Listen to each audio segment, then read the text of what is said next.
شروع اللہ کے نام سے جو بڑا مہربان نہایت رحم کرنے والا ہے۔ آج کی حدیث۔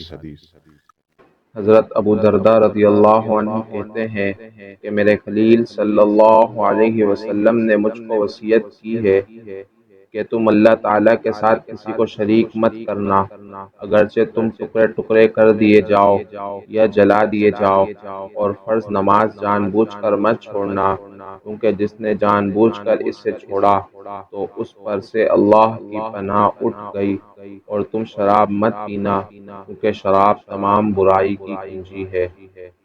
سنن ابن ماجہ 4034۔ اسی طرح کے اور دعا اور احادیث کو سننے کے لیے ہمارے چینل کو سبسکرائب کیجیے۔ السلام علیکم ورحمۃ اللہ۔